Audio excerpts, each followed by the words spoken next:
Creo que no. Creo que lo habíamos dicho nada más, pero no lo vamos a repasar, ¿ya? A ver, decíamos que la mayor cantidad de líquido cefalorraquídeo se va a producir en los ventrículos laterales, específicamente los plexos coroideos. Y de allí van a pasar al tercer ventrículo, donde va a haber una pequeña secreción de líquido cefalorraquídeo, y luego va a descender este líquido cefalorraquídeo por el acueducto de Silvio hacia el cuarto ventrículo. Y acá en el cuarto ventrículo sabemos que hay una secreción, es pequeña, es discreta, pero hay una secreción. Y vamos a ver que el líquido cefalorraquídeo va a ir por los dos agujeros laterales de Luschka y el agujero central de Magenta. ¿Listo? ¿Y hacia dónde se va a dirigir? A la cisterna magna. Recuerden que la cisterna magna está localizada detrás del bulbo raquídeo y debajo del cerebelo. Y es aquí donde ya se va a localizar en el espacio subaracnoideo.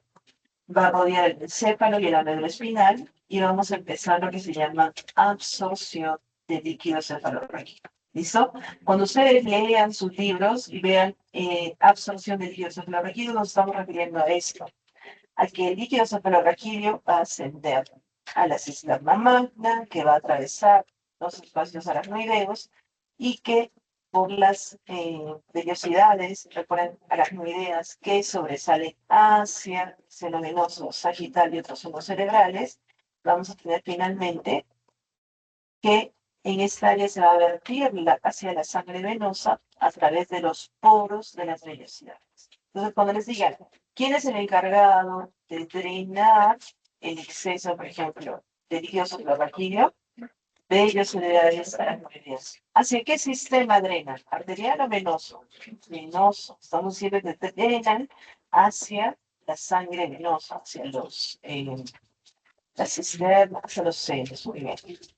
Y recuerden que las vellosidades aracnoideas son proyecciones microscópicas del aracnoides y que atravesaban las paredes y van dirigidas hacia los senos venosos. ¿Listo? Cuando ustedes ven grupos de vellosidades aracnoideas, nosotros le vamos a poner un nombre. Y ese nombre se va a llamar granulaciones aracnoideas. Y estas granulaciones aracnoideas van a sobresalir hacia los senos.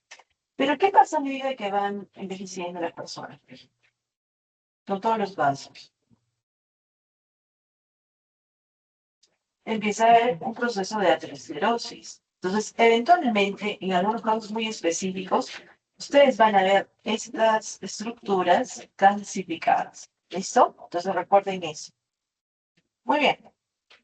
Ahora, las células endoteliales que van a cubrir las vellosidades van a presentar algo que se llaman pasadizos vesiculares directos, y estos van a funcionar como válvulas. Y esto es importante, porque las células endoteliales normalmente presentaban esto en su soma, presentaban algún tipo de función como válvula, alguna vez hemos mencionado. No. Y eso es bien particular de este tejido.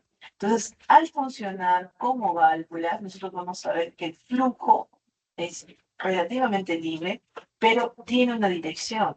Y ese flujo va hacia la sangre de los senos venosos. ¿Listo?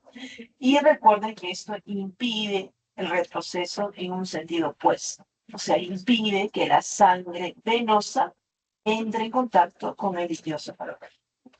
Entonces recuerden, esta parte también nos va a permitir que se movilicen, por ejemplo, el líquido cefalorraquídeo, moléculas proteicas disueltas, partículas de glóbulos rojos y glóbulos blancos, pero solamente van en dirección al seno venoso. Y por eso se acuerdan que decíamos que tienen una función como de linfático. Es un endotelio que tiene una función como de linfático, porque está llevando en una dirección, tiene una especie de función como de valva, pero no permite que regrese. ¿Listo? ¿Hasta aquí hemos entendido eso? ¿Bien?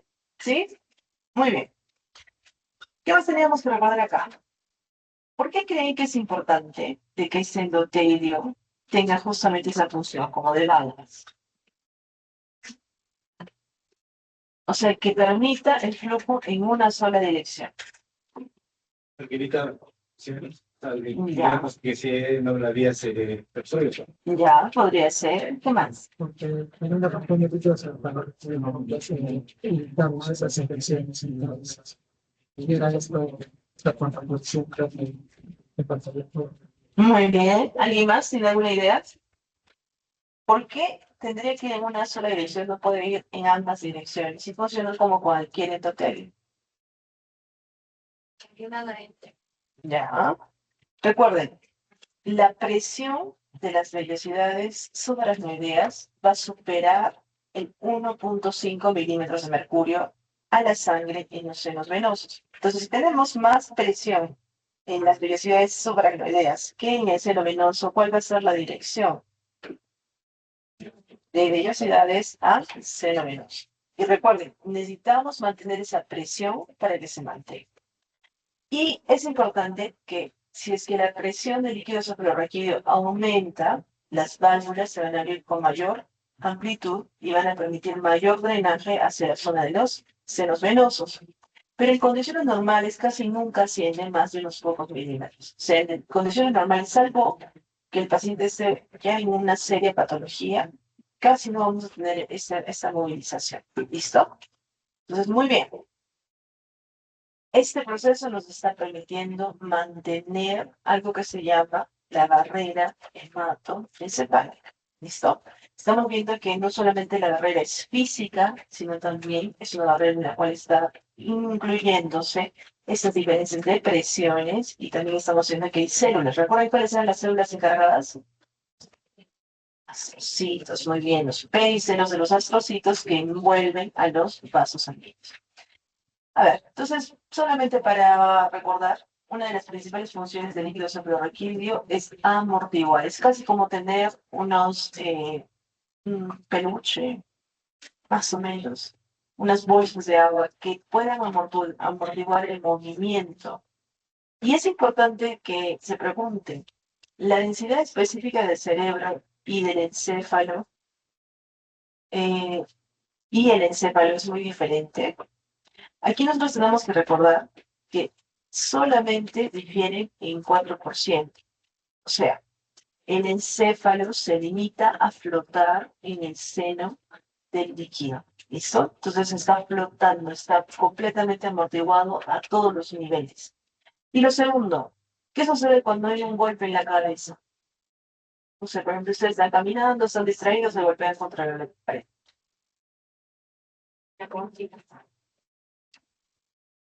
No, no se golpean. Si no es demasiado fuerte, recuerden, desplaza todo el encéfalo a la vez que el cráneo. O sea, todo se desplaza. Y esto evita que cualquier porción, porque imagínense, nosotros tenemos el cerebro que está hasta cierto punto conectado como de una soga. ¿Qué pasa si es que es lento? O sea, no es de mucho impacto, se mueve todo junto y esto evita que se tuerza. Y eso se llama torsión transitoria, pero bueno, ya lo vamos a ver, lesión accional difusa. Pero ¿qué pasa si es que es intenso? Si es que, por ejemplo, ustedes están manejando el carro y hay un accidente de tránsito. ¿Y cómo son los movimientos en el carro, en el accidente de tránsito? Hacia adelante y hacia atrás, con latigazo. Y esto, recuerden, hace que si es muy intenso, no solamente hay una lesión por el golpe, va hacia adelante y miren, el encéfalo o el cerebro choca contra la calota. Pero luego, ¿contra quién más va a chocar? Muy bien, con la zona occipital, con la zona frontal y con la zona occipital. Entonces, a esto se le llama lesión por contragolpe. ¿Listo? Y eso es importante porque en lesión de contragolpe puede no dañar el encéfalo del lado afectado. Y este lado resulta tan incomprensible que es importante que nosotros recordemos que el cerebro se va a movilizar dependiendo de la fuerza, pero hasta cierto punto se queda como suspendido. Entonces nos estamos movilizando, se queda como suspendido y se va a golpear. ¿Listo? Entonces recuerden esta lesión de contragolpe. Entonces, en el contragolpe estamos viendo que se daña el lado opuesto. Hay un desplazamiento súbito de todo el cráneo y hace que este último se separe transitoriamente y luego por inercia regrese y da golpe. Y este instante donde hay ese movimiento, donde se crea este espacio vacío, va a causar justamente una alteración. Entonces, recuerden, cuando se pierde la velocidad de aceleración, ya tenemos el golpe y el encéfalo choca contra la cara interna. Entonces, si por ejemplo estamos viendo anterior, posterior, si es que el paciente se va hacia adelante, luego termina con una lesión posterior, ¿qué pasaría si fuera de derecha a izquierda? ¿Cuál va a ser la lesión? A ver, está manejando el carro, usted está manejando, viene un estudiante de medicina. De otro lado, China, viene un tráiler y lo choca, pero levemente, como para que sobreviva. ¿Dónde va a ser la lesión de contragolpe? Está manejando. Este es el lado izquierdo para todos los disléxicos y este es el derecho. Me lo digo para mí también. ¿Dónde es la lesión de golpe? ¿Dónde es la lesión de contragolpe?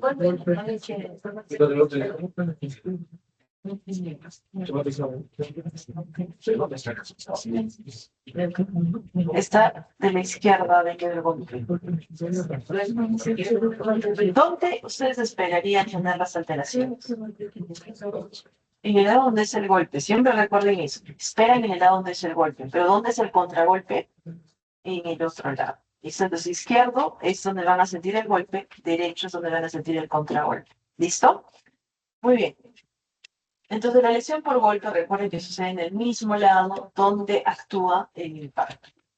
Y aquí solamente recuerden, imagínense, y esto también de repente pueden hacerlo ahora, cuando estén en la combi, cuando estén en el carro, si ustedes manejan, traten de poner algo dentro, por ejemplo, de un contenedor. Podría ser este, un contenedor así como estos, y traten de ver cómo se moviliza, para que más o menos ustedes vean esta función, porque recuerden que el cerebro es un continente rígido, y dentro, si bien tenemos amortiguación, eventualmente vamos a tener las velocidades de aceleración y desaceleración que suceden en todas partes de la física, así que tranquilos por eso, esto ya lo conocen. Listo.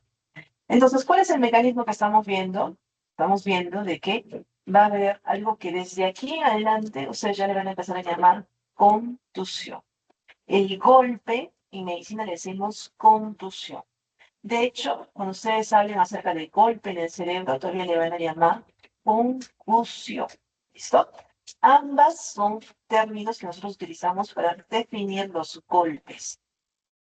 A ver, entonces, la contusión van a ser los lugares donde se van a producir las lesiones. Pueden ser, por ejemplo, los polos y caras inferiores de los lóbulos frontales y temporales o la base del cráneo, la zona en la que el cerebro empieza a chocar contra las protuberancias. Esos lugares donde hay protuberancias y que tenemos aceleración, desaceleración, también va a ser zonas donde se puede potencialmente golpear. Entonces, recuerden que nuestra amortiguación tiene que ser completa. Cuando nosotros hablamos acerca de amortiguación, estábamos hablando de amortiguación completa. Y creo que teníamos.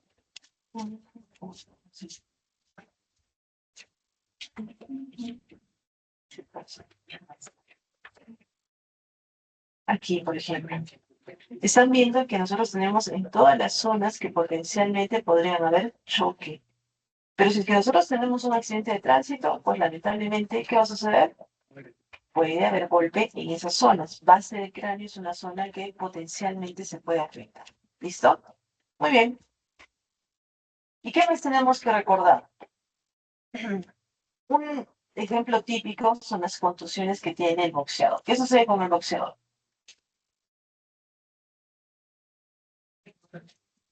Después de un thumb up. ¿Listo? Luego los de lucha también que o sea, de hecho Paula tiene, digamos, confusiones. ¿De jaulas? ¿Qué sé? ¿Se llaman de jaula? No, no, me parece que él está hablando acerca de esas luchas medias ilegales. Que son jaulas. Es otra. No, las legales. Hasta mí me ilegal estas jaulas. A ver, mira, no está jaulas.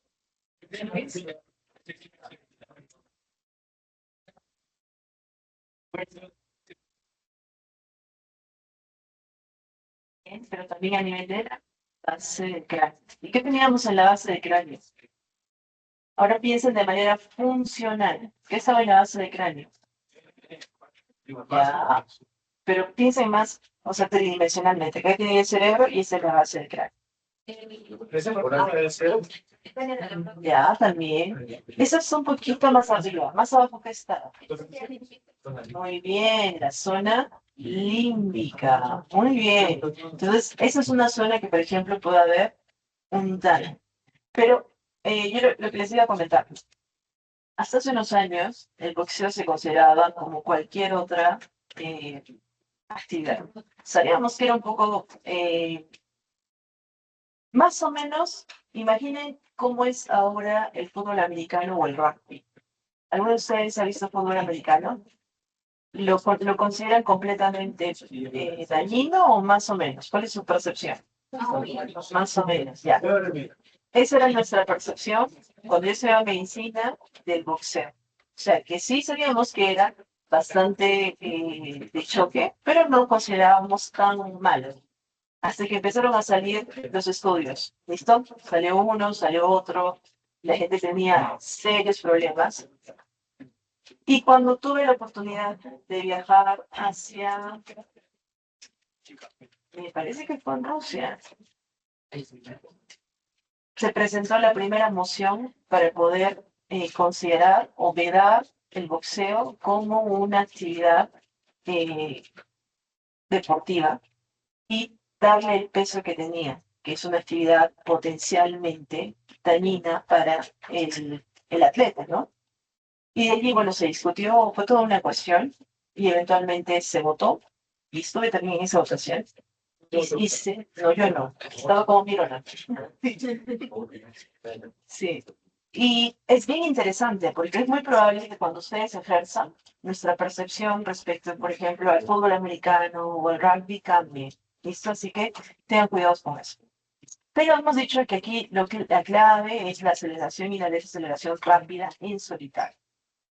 Cuando hay desaceleración y aceleración rápida sin impacto, lo que va a suceder es que el cerebro va a impactar contra las paredes. ¿Listo? De repente no hay golpe, pero hay un movimiento que es rápido. Y esta va a provocar, ya hemos dicho, lesión por golpe y después contragolpe, o sea, contusión por contragolpe. Esto, por ejemplo, sucede en el síndrome del bebé sacudido. No sé si se han visto. La niñera coge el bebé, la mamá o cualquier persona, y lo mueven de adelante hacia atrás. ¿Qué pasa? Aceleración, desaceleración. ¿Y qué sucede con el cerebro del bebé? Va a tener contusión. ¿Y en cuántas zonas? Bueno, va a depender de la dirección. Pero podría ser, por ejemplo, adelante y atrás si es que lo mueven hacia adelante y atrás. También es el latigazo lo que sucede en los accidentes de tránsito.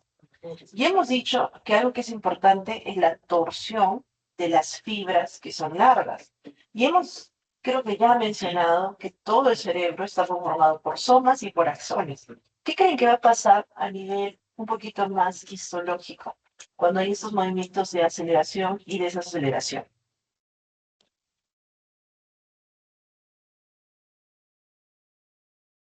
Ya mucho. ¿Qué pasó? Se bloquearon. ¿Qué va a suceder si es que una sola fibra yo la pongo hacia adelante y hacia atrás? Ya, ¿cómo le llamamos a eso?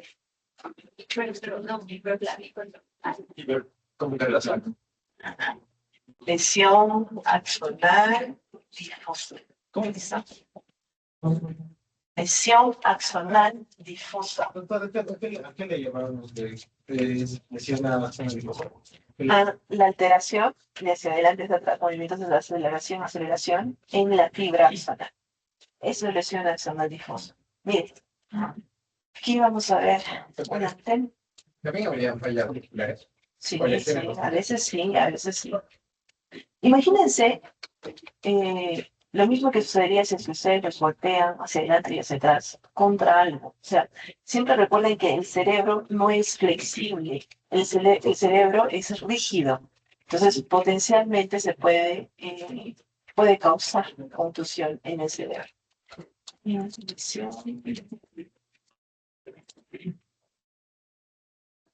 ¿Están viendo bien la pantalla o es que está muy...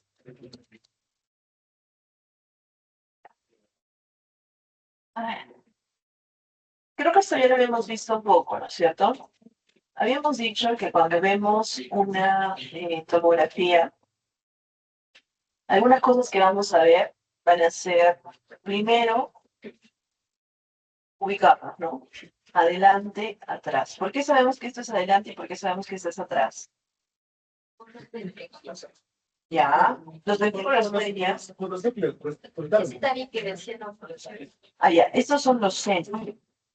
Ya, pero, a ver, yo sé que ahorita ustedes están leyendo, esa no es la idea. O sea, la idea es de que ustedes aprendan. Listo. Ah, miren, no quieres ver. Se hace más pequeño. Ah, es esta. Ah, ok. Sí, ahí está, perfecto. Ese es la imagen que yo quería para ustedes. Así ya no pueden plagiar. Ustedes ya saben cómo tienen que afrontar una imagen que no conocen. Por ejemplo, ¿qué es lo primero que ustedes ya hasta el momento sabían? ¿De qué color era el hueso? Genera. O sea, si estamos en una tomografía, el hueso es blanco. Entonces, miren, aquí tenemos hueso y en esa parte que tenemos. Muy bien. Ese es un reparo anatómico que les puede ayudar a ustedes a identificar si estamos adelante, estamos atrás. Lo otro que ustedes conocían es cómo se ve el aire. ¿Cómo se ve el aire? Negro. Entonces, si ustedes ven zonas negras, y hemos dicho que estas zonas con qué están relacionadas, zonas que probablemente tienen una densidad menor. Entonces, por ejemplo, aquí vamos a tener una zona que está completamente negra, que es muy diferente a esta área, y es muy diferente a esta zona. Entonces, si está en la parte anterior, estamos frente a un seno, ¿de qué tipo? Frontal. Entonces, aquí tienen senos frontales. Luego tienen el parénquima. Y quiero que vean la diferencia. No sé si logran ver que hay una zona más clarita y una zona más oscura. Entonces, estamos viendo que la sustancia gris es un poquito más clara y la sustancia blanca es un poquito más oscura. ¿Qué pasa con los ventrículos? ¿Qué pueden ustedes ver? ¿Son homogéneos o son heterogéneos? Se dan cuenta que son muy parecidos al aire, pero eventualmente tenemos ciertas áreas. ¿Qué son estas áreas que están llenas aquí? ¿Qué creen? Ya, pero el líquido cefalorraquídeo se va a ver así. ¿Cómo era el líquido cefalorraquídeo? A ver, sus características. Dígame. Cristal de roca, ya. Ya, ¿qué más? ¿Tiene proteína o no tiene proteína? Ya. ¿Cuánto de glucosa? Muy bien, 45, 80. ¿Tiene o no tiene células? Hasta 5. Muy bien, hasta 5 leucocitos y hasta 5 eritrocitos. Se genera la tipo Glicorraquia. no, o sea, que Glicorraquia. sí, cuando era menos de 18 llegamos a ocurrir decía menos de 10. Ya, muy bien.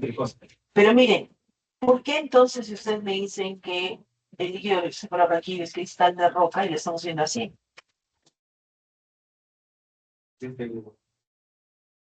¿Qué había dentro de los ventrículos? Plexos coroideos. Esto es lo que ustedes van a ver. Entonces, miren, quiero que vean estas imágenes. Esta está buena. Wikipedia, como siempre. Salvándolos. Miren.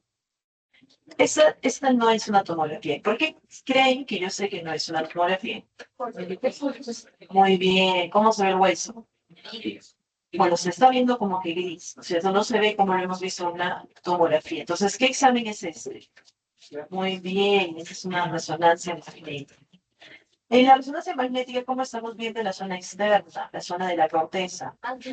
Ya, muy bien, la sustancia gris. ¿Y la sustancia blanca? Ya. Pensé que iba a decir oscura, pero bueno, está bien. Miren este otro cerebro y quiero que me digan qué es lo que les parece. Este de aquí.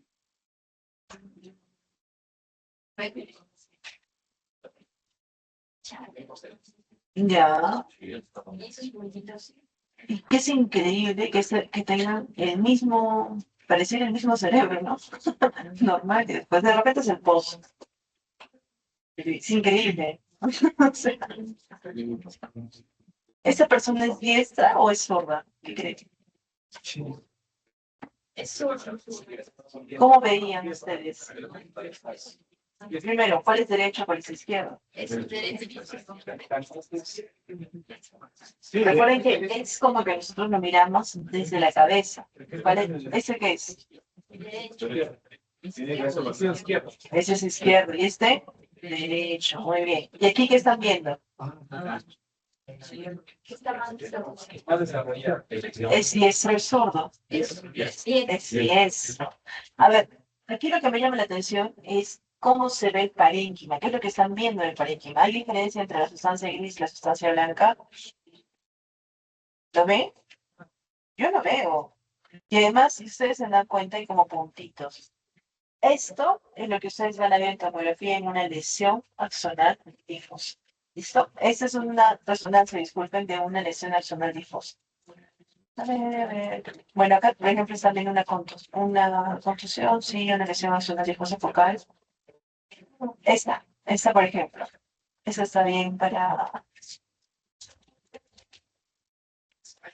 ¿Qué me parece? No,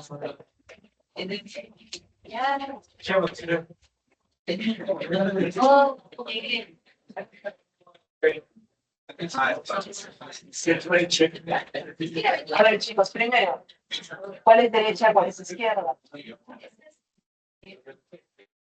A ver, ¿este lado qué cosa es? ¿Y este lado? ¿Por qué tiene esto? ¿Y qué es esto?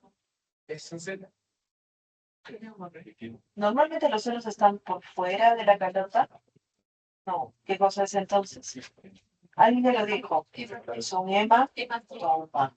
¿Pero es un hematoma intracraneal o extracraneal? Extracraneal. ¿Qué sucede aquí? Miren, ¿qué ven aquí? ¿Sangre? Es probable. ¿Qué más ven aquí? Uy, no, el pobre paciente está más para allá que para acá. Y si lo han recuperado, imagínense. Ustedes también pueden recuperar pacientes así. Pero, ¿qué sucede con la división que teníamos de la tomografía normal? O sea, ¿qué sucede?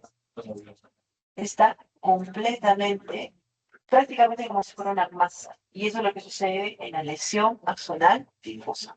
Muy bien. A ver. Ay, pobres niños. Son niños que son maltratados, dan mucha pena.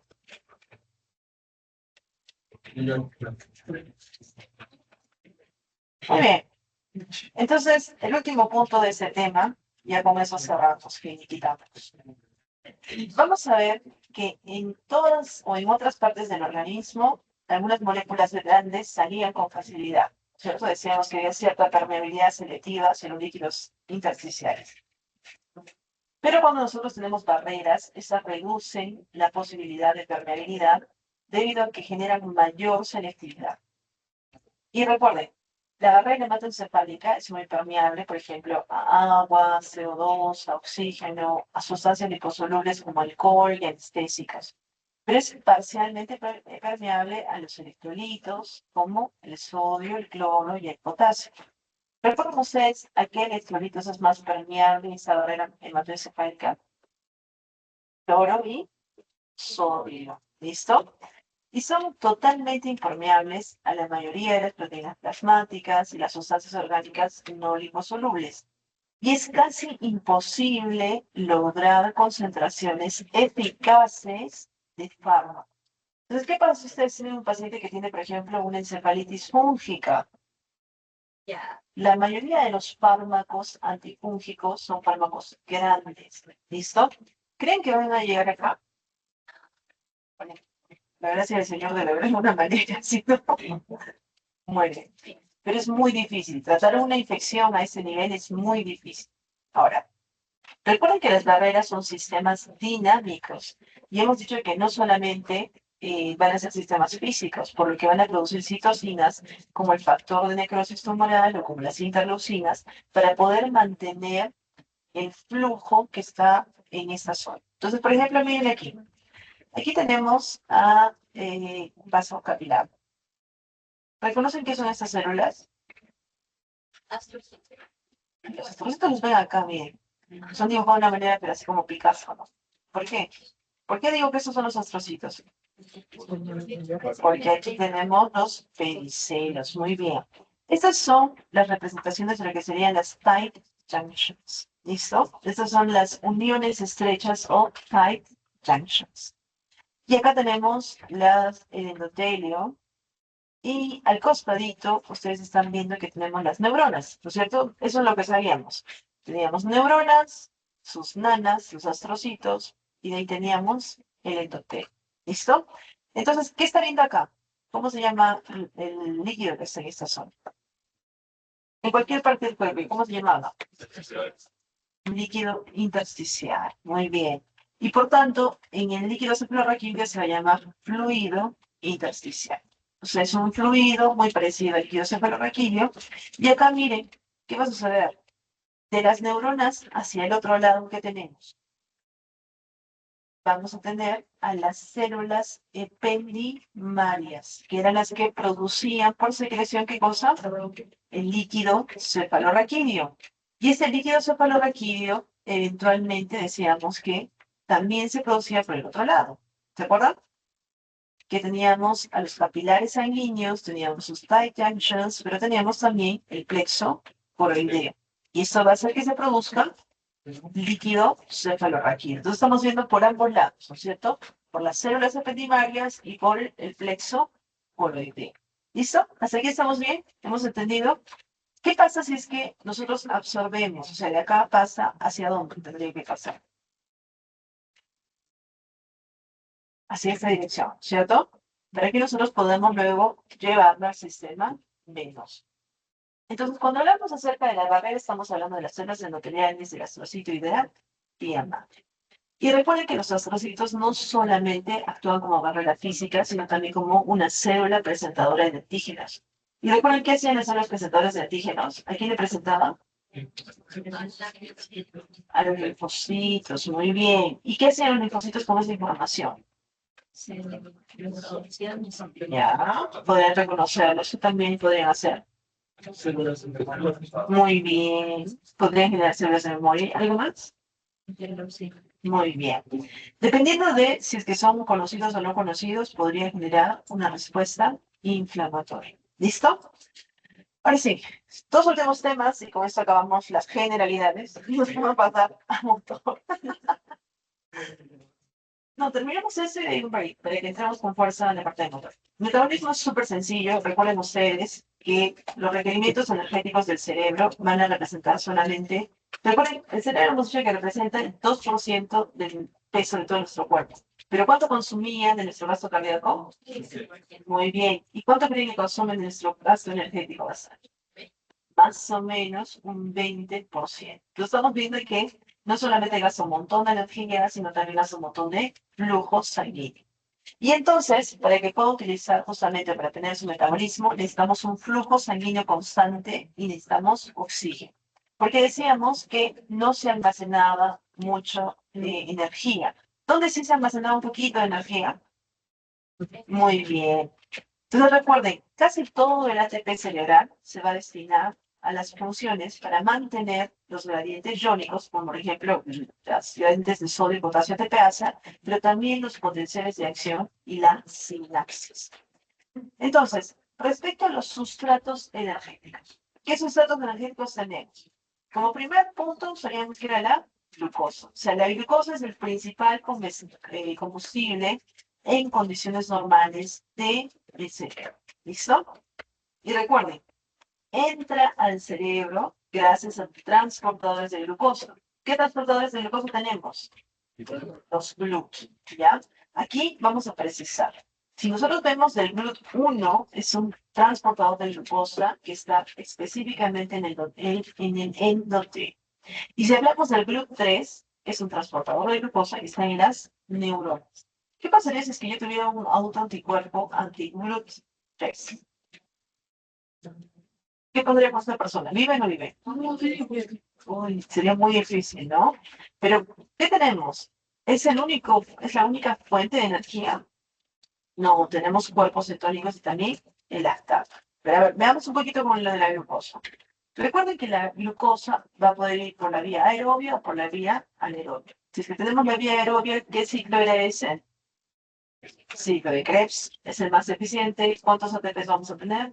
36. Y si es que es anaeróbico, pues es una desperdicio, ¿no? O sea, sacamos solamente 2 ATPs, vamos a tener un ambiente hipóxico y con productos de desecho como lactato. ¿Listo? Pero igual, por ahí 2 ATPs nos pueden servir, digamos. Respecto a los cuerpos cetónicos. Eso es importante porque en el ayuno prolongado o en la cetosis, los cuerpos cetónicos se vuelven una fuente alternativa importante. A ver, ustedes están viviendo en esta época justamente las tendencias de dietas rarísimas, ¿no? Como por ejemplo la del ayuno intermitente. ¿Qué pasa con una persona que hace ayuno intermitente? Primero, ¿qué es el ayuno intermitente? No comer, ¿cuánto tiempo? ¿Es un día? Esa es otra versión. Excelente. La gente generalmente lo hace por horas. Todos ustedes hemos quedado a que despierten en ayuno, ¿cierto? ¿Cuántas horas de ayuno tienen si es que no han sido en la noche y si es que han dormido a las 10 de la noche? Se levantan 6 de la mañana. 8. 8 horas de ayuno. Listo. ¿Qué pasa después de eso? ¿Qué pasa en el ayuno intermitente? ¿Qué dicen? Muy bien. Van a ser periodos en los cuales las personas van a dejar de consumir ¿qué cosas? Generalmente carbohidratos. Cuando hablan acerca de ayuno intermitente hablan de carbohidratos. Pero efectivamente, nosotros teníamos almacenamiento de glucosa. ¿Dónde teníamos almacenamiento de glucosa? Hígado, músculo y bueno, ya hasta ahí, algunas veces. Entonces, nosotros vamos a empezar a sacar las reservas que tenemos de glucosa. ¿Qué va a pasar con nuestro hígado? Sí, ¿va a mejorar o no? Parcialmente, sí. ¿Qué va a pasar con nuestro músculo? Ahí nos conviene que salga. No. ¿Y qué creen que va a preferir el cuerpo? ¿Sacar de nuestro hígado o sacar de nuestro músculo? Inicialmente va a sacar del hígado, pero de ahí va a preferir el músculo. ¿Y de ahí qué creen que va a pasar? Va a decir, bueno, ya qué pena, no tenemos glucosa, seguiremos limpiando el hígado. Va a utilizar esto. Va a utilizar cuerpos cetónicos y va a empezar a utilizar lactato como vía alternativa. ¿Y qué le va a pasar a la persona? Bueno, o sea, definitivamente creen que va a poder funcionar al 200% con ustedes. Y están con su glucosa al 100%. Algunas personas viven un poquito en esos ambientes, ¿ah? No crean, ya se han acostumbrado bastante a los periodos de ayuno. Pero definitivamente hay una forma. Recuerden que cuando nosotros no tenemos oxígeno y glucosa, nuestro cuerpo prioriza. O sea, prioriza ciertas acciones. Y si le forzamos a hacer clases, a de repente hacer un trabajo, ¿qué creen que va a pasar? Va a terminar con cefalea. ¿Listo? Miren, el lactato va a ser producido por los astrocitos y se transfiere a las neuronas como combustible. Esta teoría se llama la hipótesis de Share-lactato-astroglía. O sea que la glía, en el momento en el cual ya no hay suficiente glucosa y ya no tiene tampoco reservas, trata de alguna manera de alimentar las funciones de la neurona. Entonces, cuando ya no puede darle más, le da lactato. ¿Y eso qué generaba? Que aumente los hidrogeniones, por tanto, acidosis. ¿Y qué más? Muy bien. ¿Pero qué pasaba con la neurona? ¿Qué decíamos? Disminución de la actividad neuronal. Entonces ya estamos viendo cómo la hipoglicemia nos está causando alteraciones neuronales. Ahora, hemos dicho que el estrocito tiene un papel sumamente importante en el metabolismo, porque no solamente capta glucosa, genera lactato y nuclea las neuronas, sino que también regulaba la biodisponibilidad de, por ejemplo, algunos neurotransmisores. Si ustedes recuerdan, iban por toda la casa, alrededor de las neuronas iban recogiendo, ¿no es cierto? Acá han dejado acá han dejado glutamina, GABA, y le iban guardando. Pero recuerden que las guardaba como glutamato, por ejemplo, la guardaban como un neurotransmisor activo. No, le hacía una conversión para que sea seguro. Eso es como una medida de seguridad. Y la guardaba como glutamina. Y también ya decíamos que formaba parte de la unidad neurovascular, acoplando flujo sanguíneo y también era encargada de la parte de metabolismo. Con respecto al consumo de oxígeno, recuerden que el cerebro utiliza más o menos 20% del oxígeno corporal y es muy sensible a la hipoxia. De hecho, después de 3 a 5 minutos de hipoxia hay daño irreversible. Entonces regresamos al challenge, sé que siempre. ¿Qué pasaba si es que por ahí a alguien se le pasaba la mano y lo tenía en 3 a 5 minutos? Que es poco tiempo, ¿ah? ¿Qué va a suceder? Daño neuronal irreversible. Y recuerden, la región más vulnerable a este daño va a ser hipocampo, corteza y ganglios basales. ¿Y qué creen que pasaba después de que recuperaban el flujo? ¿Qué pasaba con estas personas? Ya, algunas sí, mareadas. ¿Qué más? Ey, ¿quién era el ganglio basal? ¿Con qué vía íbamos a relacionar? ¿Recuerdan ustedes las grandes estaciones? Muy bien, es una vía netamente motora. Entonces, la persona va a estar inclusive como con alteración para poder caminar. ¿Listo? Recuerden eso. En cuanto a la regulación del flujo sanguíneo cerebral, nosotros decíamos que el cerebro tenía una autorregulación. ¿Recuerdan en cuanto a cuánto mantendría? Más o menos una presión arterial media de entre 50 a 150 o una presión arterial diastólica entre 60 a 160. Listo. En cuanto a los factores locales, ya habíamos dicho, aumento de CO2 causaba vasodilatación, acidosis causaba vasodilatación, hipoxia causaba vasodilatación.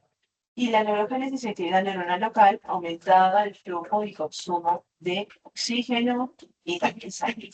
Y eso lo llamábamos acoplamiento neuromuscular.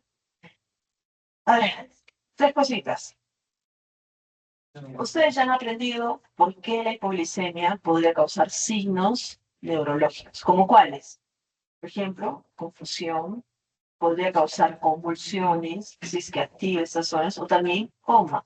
Pero solamente eso no, náuseas, letargias, que ya lo vamos a ver más adelante. Estamos viendo que en la isquemia o en la hipoxia vamos a ver pérdida del ATP, porque ya no tenemos oxígeno y no podemos seguir ciclo de Krebs. Y por tanto va a haber una falla de la bomba sodio-potasio ATPasa. Y esto va a causar lo que se llama edema citotóxico. ¿Y qué pasa si es que hay edema citotóxico? Eventualmente eso va a desarrollarse en muerte cerebral. Y la tercera parte, cuando hay enfermedades neurodegenerativas, como por ejemplo el Alzheimer, hemos visto que hay una alteración del metabolismo energético y empieza a haber más estrés oxidativo y ya se está postulando, ustedes van a ver, esto lo he puesto así porque son teorías todavía, de que el Alzheimer es una progresión de la diabetes y se le podría denominar diabetes tipo 3. O sea, esa acumulación tóxica de glucosa. Obviamente se lo estoy comentando en calidad de primicia para que ustedes, a medida que van progresando en su carrera, vayan entendiendo los mecanismos fisiopatológicos. ¿Listo? Entonces, a ver, a grandes rasgos, teníamos exceso de glucosa en el hígado. ¿Cómo se llamaba esa enfermedad? MASLD, esteatosis hepática no alcohólica. ¿Recuerdan? Eso ya tenía un nombre, ya es una entidad. ¿Qué pasa si nosotros tenemos exceso de glucosa en la sangre? Diabetes. ¿Qué diabetes? Es adulto y ya desarrollado. Ya, diabetes tipo 2. Dice que nosotros tenemos exceso de glucosa con depósitos justamente en unas células que son nanas de estas, se va a llamar Alzheimer. ¿Listo? Entonces, mucho cuidado con sus pacientes. Sigan este tema, como les digo, son todavía teorías, probablemente en el futuro vamos a poder descubrir si efectivamente es así o no. ¿Listo? Y ustedes me contarán, les he dicho. Leeré sus papers. Ya lo publicó. Muy bien. ¿Cuáles son las pruebas diagnósticas? Sus compañeros la mencionaron súper bien. Yo solamente voy a hacer un wrap-up de algunas cosas que necesitan saber. Una prueba importante que se hace en el cerebro se llama las pruebas de potencial cortical. En estas pruebas vamos a ver cómo se generan voltaje. Si ustedes recuerdan, cuando hablamos acerca de las neuronas, estamos hablando acerca de despolarización celular. Así como veíamos en el músculo, también hay en las neuronas. Y por tanto, potencialmente podríamos medirlas, ¿cierto? Entonces, esas fluctuaciones de voltaje que se dan en ciertas áreas de la corteza cerebral, cuando, por ejemplo, nosotros estimulamos, nos va a dar un potencial de corteza. ¿Listo? Entonces, recuerden, generalmente no reflejan potenciales de acción individual, sino corrientes extracelulares. Y van a ser la suma de tanto las señales que son excitatorias como la resta de las inhibitorias. Entonces, cuando hacemos todo ese contenido de ambas, nosotros vamos a tener un potencial. Las ponemos con electrodos en el cuero cabelludo y vemos, por ejemplo, si es que a una persona le ponemos una película, vemos dónde o cómo hay su voltaje. Y se utiliza en clínica para valorar la integridad de las vías sensoriales. Yo una vez fui ratita de laboratorio de algunos compañeros nuestros en la Universidad de Liverpool.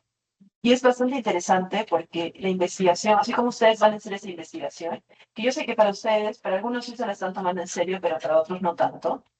En Liverpool es muy común que los alumnos hagan investigación y que publiquen sus investigaciones. Y obviamente ellos buscaban incentivos o de repente trataban de que los ayuden de alguna manera.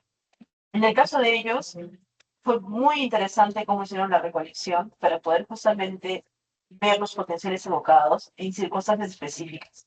Por ejemplo, mientras comes, mientras ves una película, y ellos habían hecho el contacto para poder, por ejemplo, hacer la proyección de unas películas que eran nuevas, por ejemplo. Entonces, habían voluntarios, nos ponían los cascos y podían ver nuestros potenciales evocados en distintas zonas de la película, que ellos ya habían estandarizado para poder ver, por ejemplo, qué sucede cuando ves una escena de terror o una escena que es bonita o es una escena que, no sé, es de suspenso y más o menos iban viendo cómo funcionaba la corteza cerebral. Entonces, más o menos para que ustedes sepan esa experiencia que ustedes están viviendo ahora de su trabajo de investigación y el hecho de que ustedes van a, de repente, conversar con algunos de sus compañeros, van a generar estrategias para poder hacer su trabajo, lo hacen todos los alumnos a nivel mundial. O sea, ahorita tienen su experiencia internacional para cuando digan, sí, yo hice mi trabajo de investigación y ojalá que algunos de ustedes realmente puedan publicar sus investigaciones.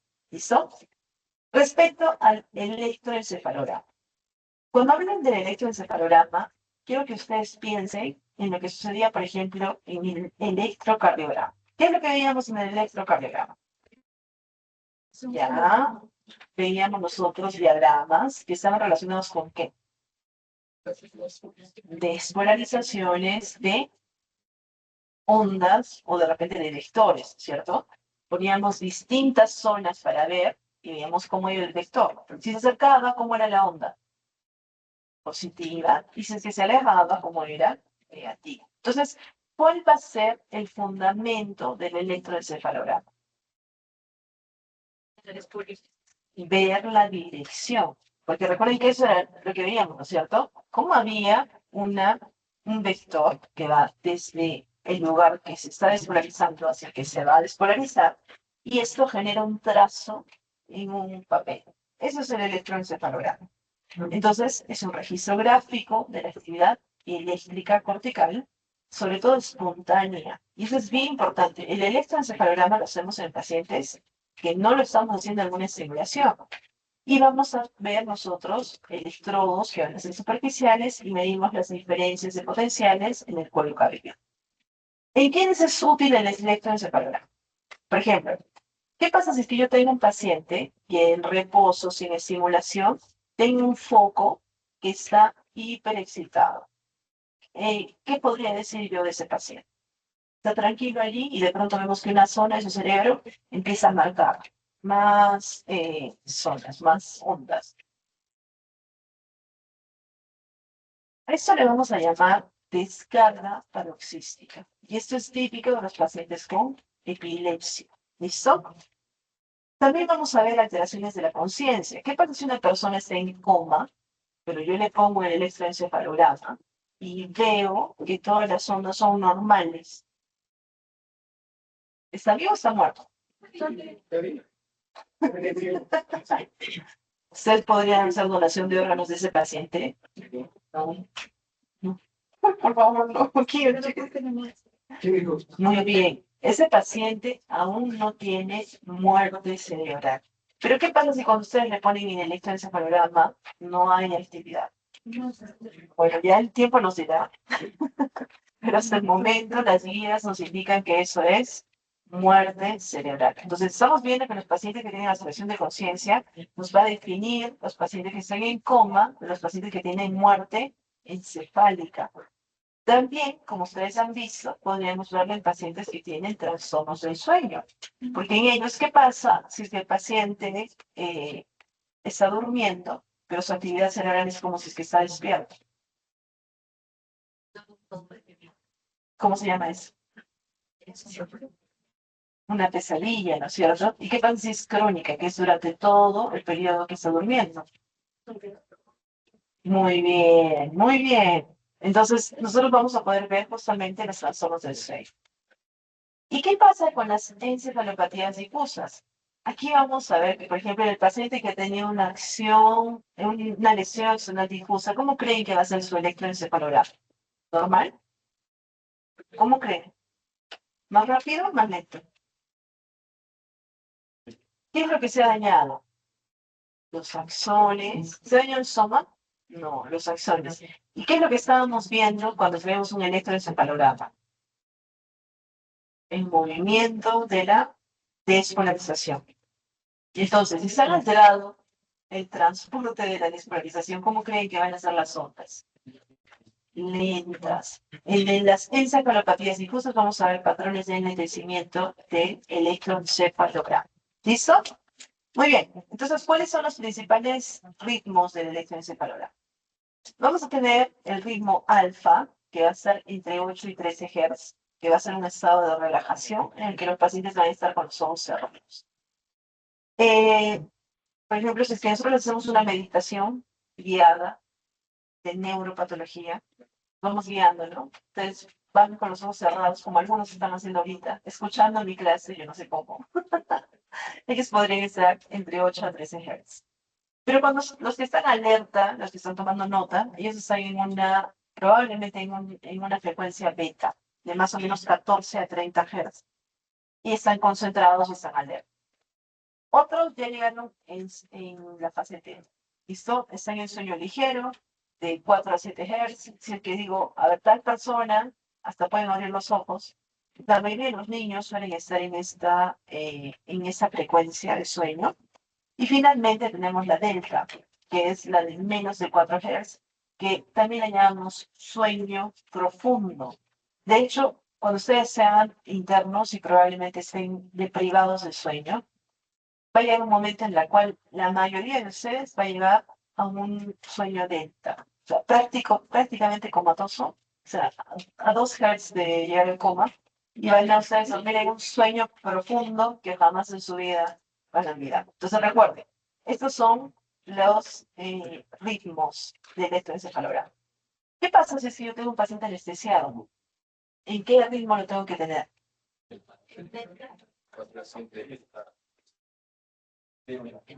Muy bien. Entonces, ¿ustedes creen que es necesario que si yo le pongo anestesia a un paciente que le haga electroencefalograma pueda ver de manera dinámica sus ondas cerebrales?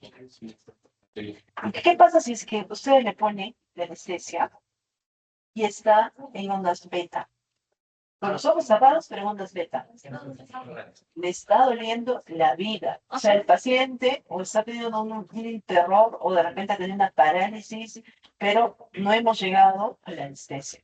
¿Qué pasa si es que ustedes lo tienen en 1 Hz?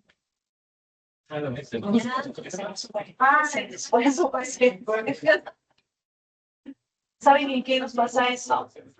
Cuando nosotros hacemos, por ejemplo, recambios valvulares o de repente operaciones cardíacas, recuerden ustedes que nosotros paramos el corazón para que el paciente pueda entrar a una circulación extracorpórea. Y en ese momento, todos estamos así con Jesús en la boca para cuando entra a trabajar en ambos puntos, ¿ah? Cuando paramos el corazón y va hacia circulación extracorpórea, y cuando regresa. Porque cuando regresa no sabemos si el paciente va a regresar o no. ¿Tendrá ondas cerebrales o no? ¿Seguirá viviendo o no? ¿Será el mismo o no? Ya no lo sabemos. La máquina nos ha mantenido la circulación, pero el paciente está con el corazón apagado. Y en teoría, ¿qué sí tendría que tener? Ondas cerebrales delta. ¿Listo? Y si ya no tiene en algún momento de la operación, pero después aparece, no lo sé, sucede. Entonces, muy importante eso. Entonces, a grandes rasgos, hemos dicho que cuando vemos al electroencefalograma estamos viendo las neuronas, ¿listo? Estamos viendo cómo estas neuronas interactúan. La fuente principal es las neuronas. Y no cualquier neurona, estamos evaluando primordialmente al sistema piramidal, ¿listo? Recuerden que el sistema piramidal es el que está orientado perpendicularmente a la corteza cerebral o a la superficie. ¿El sistema piramidal qué tipo de sistema es? ¿Motor o sensitivo? Motor. Muy bien. Recuerden, el electroencefalograma no solamente nos ofrece una visión de la actividad eléctrica, sino que nos permite saber que la sintonía dendrítica es una sola. Por eso se llama actividad sincrónica. Porque ya les he dicho, ¿qué pasa si es que un grupo de células, o sea, van por su lado? ¿Cómo se llama eso? ¿Cómo se decirlo? Epilepsia. Un grupo de células que no están en sincronía con las demás es epilepsia. Entonces, recuerden, ¿dónde tenemos una alta sincronía dendrítica? Por ejemplo, en las ondas lentas, como la onda delta y la onda teta. Pero ¿qué pasa en ustedes? Que de repente les digo, a ver, todos ustedes, levanten la mano derecha. Sí, levantan, mi alguno ya tiene lesión piramidal. A ver, hasta arriba, ¿no? Ya. ¿Aquí creen que todo su cerebro está actuando en sincronía? No, está actuando en una zona para concentrar la información. Entonces, en las ondas beta vamos a tener baja sincronía. Algunos de ustedes sí están en ondas teta, probablemente, ya están durmiendo profundamente por allá. Recuerden, esto, todo el electroencefalograma y en general la actividad va a estar regulada por un sistema que desde ahora ya lo van a conocer. En español nosotros le decimos SARA. ¿Listo? Sistema activador reticular ascendente. En inglés le llaman SRAA, es decir, sistema reticular activador ascendente. Entonces pueden decirlo de cualquiera de las dos maneras y esto regula el estado de alerta. Es el sistema reticular activador ascendente que nos has explicado bien, Miguel, el que se encarga de que el paciente esté alerta o esté dormido. El tálamo, ¿se acuerdan ustedes qué cosa era el tálamo? Pero no miren lo que está allí, sino que ustedes recuerdan hasta ahora. Era la gran administración de sensitivo. En este caso va a actuar como un marcapaso cortical. El tálamo es una especie de lo que sería en el seno auricular, ¿se acuerdan? Cuando teníamos, ajá, es un marcapaso y genera ritmos sincronizados. Entonces ya estamos viendo que si hacemos una comparación con el corazón, el seno auricular es como el tálamo. Y los neurotransmisores que van a estar encargados de mantener la actividad cerebral, ya hemos dicho, ¿cuáles sean? A ver, los que se acuerdan hasta ahora, no los que ven allí. Ya, GABA, muy bien. Acetilcolina, muy bien. Dopamina, histamina. Entonces ya lo saben todos, creo que lo único que le han mencionado es noradrenalina. ¿Listo? Muy bien. Finalmente, hemos dicho que con el electroencefalograma podemos ver ciertos aspectos de el hecho de que el paciente tenga una actividad cerebral. Pero la conciencia es algo un poquito más complejo. Recuerden que la conciencia tiene dos componentes. El primer componente se va a llamar el nivel de conciencia. En inglés ustedes le van a decir arousal. De repente, algunos de ustedes van a tener la oportunidad de leer en literatura. A esto se está refiriendo al nivel de conciencia. ¿Cuáles son los niveles de conciencia? Pues vamos a tener el nivel de conciencia prácticamente nulo cuando el paciente está en coma, hasta el nivel de conciencia alerta, o llamado también estado de vigilia. Y aquí vamos a ver que este estado de vigilia va a depender del sistema SARA, o sea, el sistema activador reticular ascendente del tronco encefálico, pero también dependía del tálamo, porque ya hemos dicho que el tálamo era el que daba el marcapasos. ¿Listo? Entonces, proyecciones talámicas con SARA. Además que cuando hablamos del contenido de la conciencia, vamos a ver que esta va a depender de funciones cognitivas superiores, como por ejemplo memoria, lenguaje, orientación, y todas ellas dependen de quién, de la corteza cerebral. ¿De qué zonas de la corteza cerebral? De las áreas de asociación. ¿Listo? Entonces ya estamos viendo que aquí tenemos algo que es importante. Para mantener la conciencia normal, vamos a tener el tronco encefálico, vamos a tener que tener al tronco encefálico íntegro, porque por aquí es por donde pasan estas vías reticulares ascendentes, llamados SARA. Además que ambos hemisferios deben de funcionar de manera adecuada. Finalmente, ¿cuáles son las alteraciones clínicas de la conciencia? La primera, salud, va a ser cuando, por ejemplo, el paciente está que se quiere dormir. El primer estado se llama somnolencia. El paciente ya tiene un poco de sueño. El segundo estado, que es un estado de sueño más profundo, se llama estupor. O sea, el paciente ya no puede mantener la conciencia y el estado más profundo se llama coma. A eso se le llaman distintos grados de disminución de la arousal o el estado de conciencia o el estado de vigilia, podemos decir. Cuando nosotros tenemos a un paciente en estado vegetativo, el paciente preserva sus ciclos de sueño, vigilia, pero ¿está consciente? No. Y esto es algo que ustedes tienen que recordar. Es decir, si yo le pongo el electroencefalograma, ¿qué ondas voy a ver en este paciente? Ondas teta, ondas delta,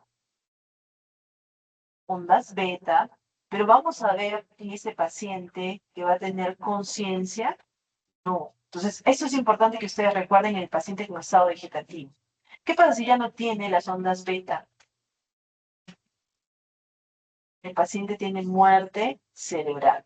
Entonces, no lo vamos a definir ahora, lo vamos a definir más adelante. ¿Qué es muerte cerebral? ¿Por qué es importante que ustedes recuerden este término? Pero en general, muerte cerebral es la ausencia total de la función, no solamente cortical, que es lo que habíamos visto con el electroencefalograma, sino también troncal. Y eso quiere decir que se altera el nivel de la conciencia. ¿Listo? ¿Hasta aquí estamos bien? ¿Hemos entendido? A nivel troncal, ¿quiénes están fallando entonces? El sistema SARA, el sistema reticular activador ascendente y el sistema de proyecciones talámicas. ¿Listo? Muy bien. Ya, yo sé que es un montón. Yo sé que estábamos aquí y de pronto hemos llegado a un punto en donde las cosas se han vuelto más difíciles, pero tranquilos. Otra vez vamos a regresar a la fisiología básica, empezando con la neurofisiología motora. Tienen 5 minutos y bueno.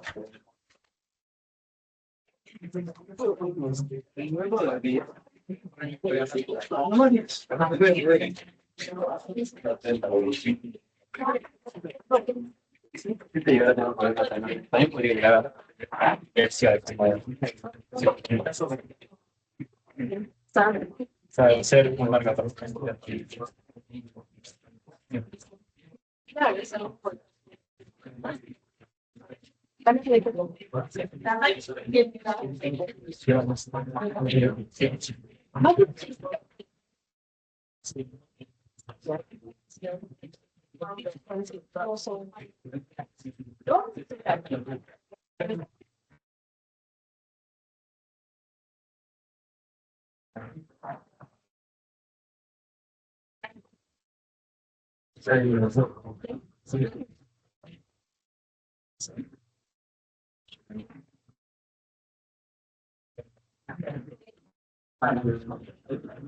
¿Con quién dice tu proyecto?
los últimos 15 minutos vamos a iniciar la parte motora.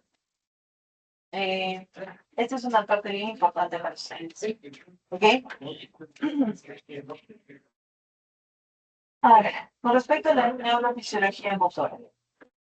Primero vamos a ver lo que es médula espinal, luego vamos a integrar y luego vamos a ver el sistema autónomo. ¿Listo? Dentro de médula espinal tenemos que recordar algunas cosas importantes. Primero, lo que creo que ustedes adoran, dominan, embriología. ¿Qué pasa en la vida espinal? Pero si ustedes han estudiado un montón, toda la gente decía que embriología.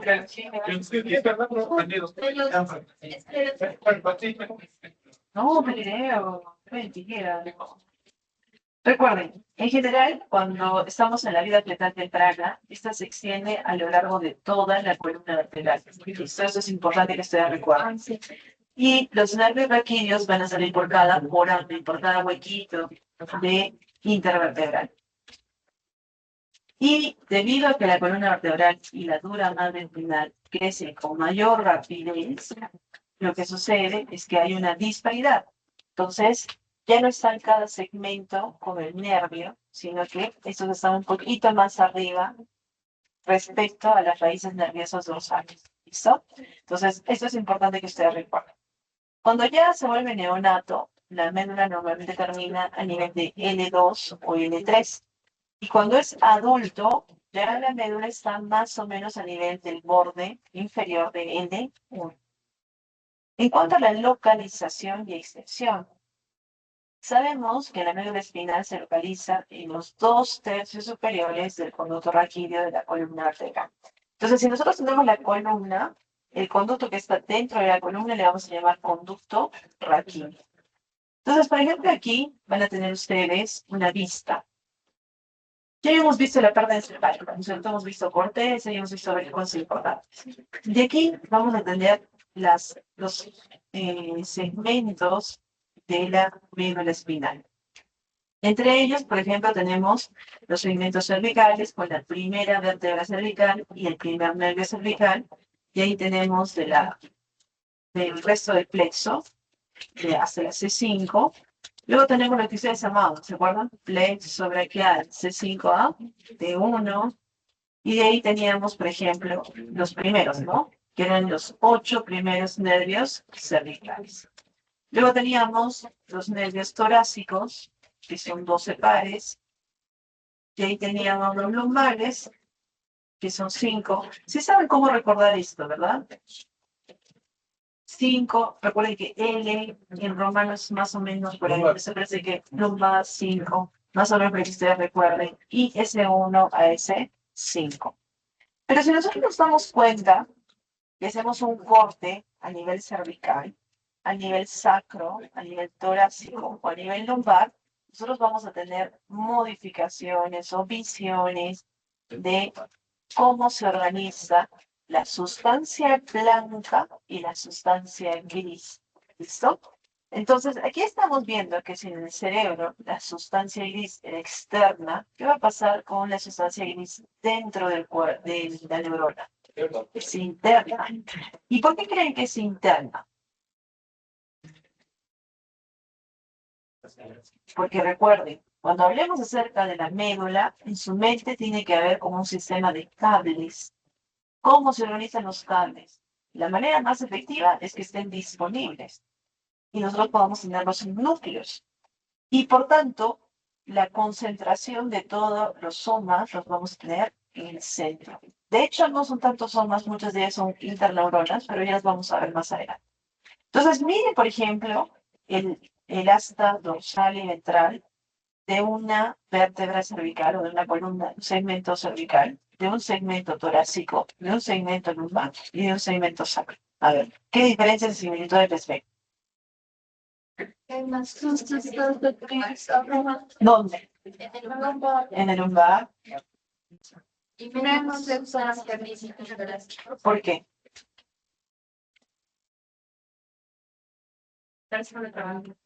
¿Ya? ¿Por qué? ¿Cuáles son los más grandes músculos de nuestro cuerpo? El dorsal ancho. Ya, los cuádriceps, por ejemplo, son súper grandes y por tanto necesitamos nosotros una masa que nos permita justamente cumplir con funciones. ¿Qué funciones van a cumplir aquí? Sensibilidad y funciones motoras. ¿Listo? Entonces aquí nosotros nos vamos a dar cuenta que su forma se va a relacionar con su función. A ver, en general, estamos diciendo que se va a extender desde el agujero magno de la base del cráneo hacia el cono medular.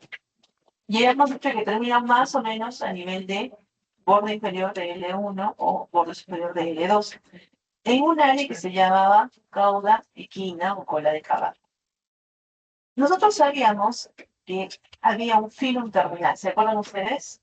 El filum terminal son tejidos no neuronales y la pía madre que van a continuar casi como si que fuera un anclaje, como un ligamento hasta la S2, que es donde se va a anular. Y este filum terminal, vamos a ver que cierra, entonces cierra en S2 y forma la cisterna dural espiral. ¿Listo? Que es una bolsa de líquido cefalorraquídeo y aísla lo que nosotros habíamos dicho, que era todo el sistema de conducción del líquido cefalorraquídeo. Entonces, de L2 a S2 nosotros vamos a ver que vamos a tener la zona donde podemos realizar las funciones lumbares, pero generalmente escogemos L3 a L4 para poder hacer esto. Entonces, si quieren hacer una función lumbar, si quieren hacer una muestra de líquido cefalorraquídeo, si quieren poner anestesia, lo van a hacer a este nivel, L3, L4, que es un nivel seguro, ya no vamos a tener terminaciones nerviosas y todavía tenemos parte del filum terminal. Con respecto a algo que ustedes tienen que recordar, cuando se hace un procedimiento, las raíces dorsales tienen poco peligro de sufrir traumatismo. Son bien escapadizadas, rara vez ustedes van a tener, por ejemplo, una alteración a este nivel por los procedimientos. Ahora, además de filum terminal, vamos a tener otras formas de aislar. ¿Por qué creen que tenemos que aislar o mantener fija este cono medular? Para evitar qué cosa. Ya, muy bien.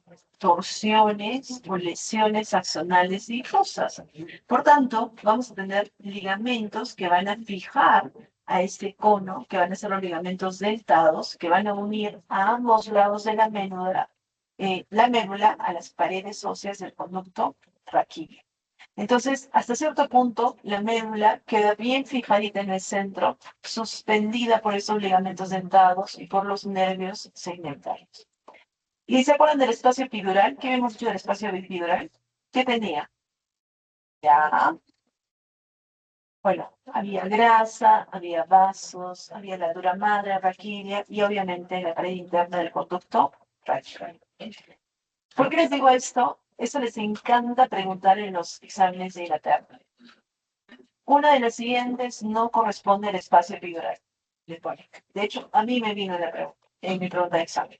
Así que cada examen tiene sus fijas, así, las que les gusta preguntar a las personas. En cuanto a los segmentos, chicos, la médula espinal funcionalmente la vamos a considerar en segmentos. Y esos segmentos van a corresponderse a las áreas a las que inerva. ¿Listo? Entonces, cada segmento de la médula espinal se va a conectar con un nervio. Y este nervio raquídeo va a emerger de ella y va a controlar tanto funciones motoras como funciones sensitivas. Y esto lo va a hacer para distintas partes del cuerpo. Entonces, ¿qué nos permite la segmentación? Nos permite un control nervioso preciso y además facilita algo que se llama la relación de la médula con los órganos efectores periféricos. ¿Cuáles eran los órganos efectores? Muy bien, músculo, piel, vísceras. Muy bien. Respecto a la división segmental, nosotros vamos a considerar 31 segmentos de la médula espinal, pero clásicamente los vamos a separar en los segmentos que ustedes ya conocen, ¿cierto? Cervicales, torácicos, lupares, sacros y oxígenos. Con respecto a cervicales, tenemos 8 segmentos de C1 a C8. Ellos van a controlar cuello, músculos del diafragma, hombros, brazos y manos.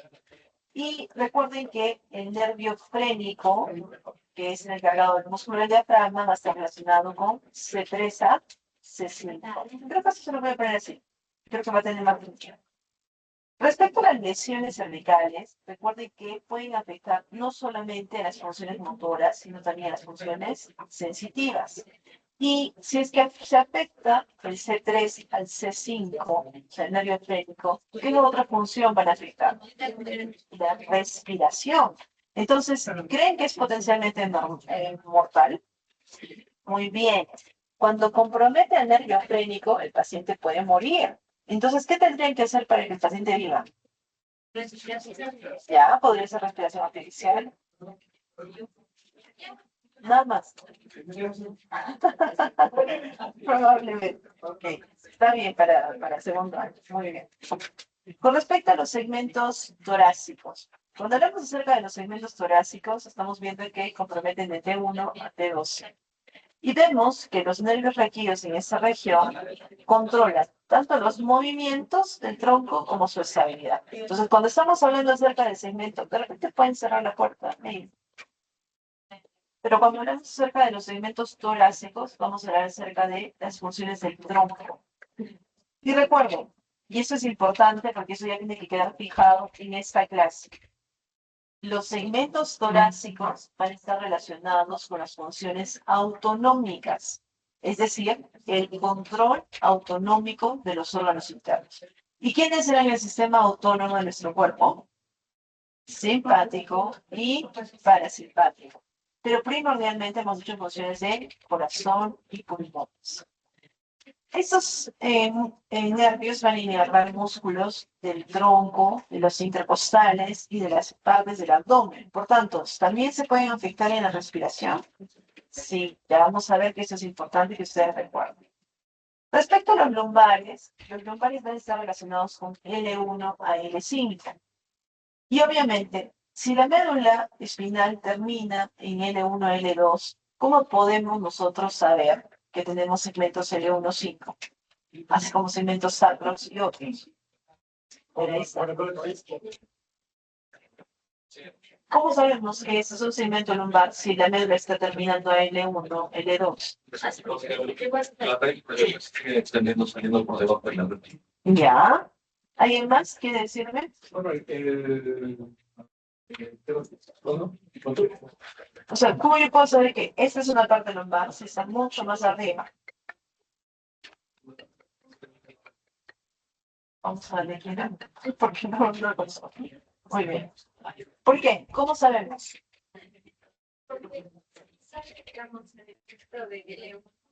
Hasta que llegas arriba, Muy bien. Si bien la médula espinal termina a nivel de L1, L2, debe ser algo importante para que miren en 2 veces. A ver, un momentito. Vamos a ver si es.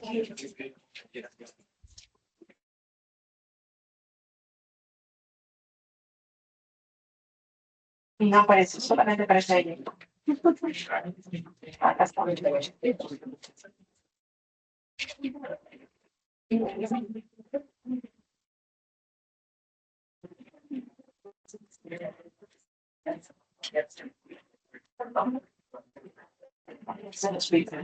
Ya. Entonces, miren, recuerden, las raíces de los nervios, como bien ha dicho Fabricio, continúan descendiendo por el canal y van a salir por los respectivos orificios y por tanto, en conjunto van a formar justamente estas fibras nerviosas que se llaman cauda equina. Y recuerden, las raíces van a formar los nervios lumbares y los nervios sacros que van a tener esa función de inervar esas extremidades inferiores y la región pélvica. Y esto es un área, ya hemos dicho, importante para poder estudiar el líquido cefalorraquídeo.